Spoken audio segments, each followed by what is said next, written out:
Hello guys, welcome to my channel. In this tutorial, we are going to learn a very unique feature in Kotlin, which is not available in other languages like Java or .NET. The feature is that the user property methods get and set.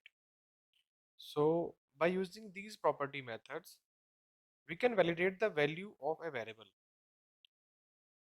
And on the basis of your condition, we will decide what kind of value you want to take. Just see the example. First of all, we have a class person. This class is already available, so I have to create a package. Okay, so within this package, I have a property name string equal to null. Okay, then where age int equal to 0. What I want if anybody enter name, this name should be convert automatically into capital letter. And as you know that age cannot be negative. So if anybody want to enter a negative age, or by mistaken it enter a negative age, means minus age, because age cannot be minus, so it automatically give the age 0. So these kind of thing is not available for making these kind of validations in other languages like Java or the .NET or other languages. We have to make a separate function and we have to validate all these properties. But in Java, it's very unique. In Kotlin, it is very unique feature. Just like here, I can validate the property of name and age like this. I use set. So in this set, I will make a coding that value is the value which is going to be come on this name, which is going to be set by the user. So I say filled equal to value dot to upper. So value is a data which is coming by the user, and filled is the output which we are going to return. So value dot to upper means if any name comes here in a name variable, this variable is coming, this value from the name is coming at value, and this name is going to be converted into upper case, and then the value is going to be in filled. Filled is a return value, means the value is converting into upper value. So automatically name will be converted into upper. And if I want to display this value back, converted value, so I say return, or I want to return it in a bracket, for example this bracket. So I say filled.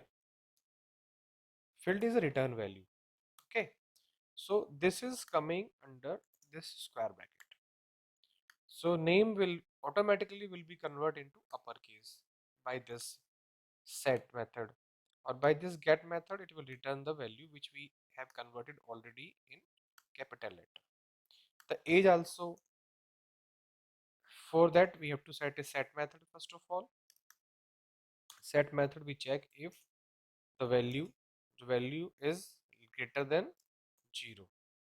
If his age is greater than 0, then filled is equal to value, same value we are passing. Else if the value is negative, so filled is equal to 0. That means the value is going to be converted into 0. We don't want to enter a negative value in age. Now get return age, it means filled.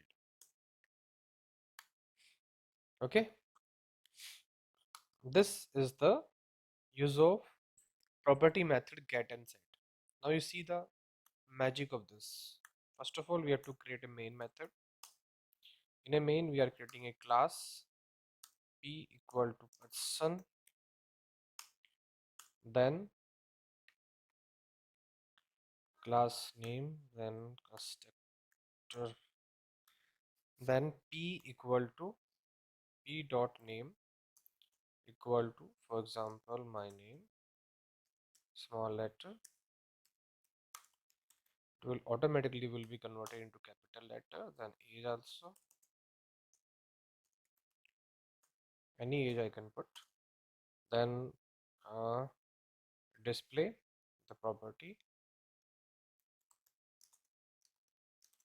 name equal to p dot name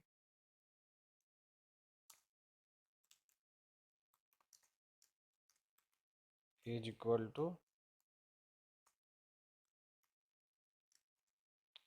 p dot age. Again copy paste. Then converting the name to other name, maybe Sachin Kumar. Age is -45. And if you say the output of this, you will be surprised that this is the way to make your property validate in Kotlin. It's a very unique feature. You see, I have entered name in small letter, it automatically convert into capital letter. Age is same, but when I enter the age in minus, that automatically convert into 0. So by this way you can validate so many kind of things, so many kind of properties in Kotlin. It is a very unique feature in Kotlin and very valuable also. No need to create a separate method for validating this kind of property. If you required this type of thing in your application or your program, automatically you can make getter and setter methods to validate these kind of things. This is the output. See you in next lecture. Bye.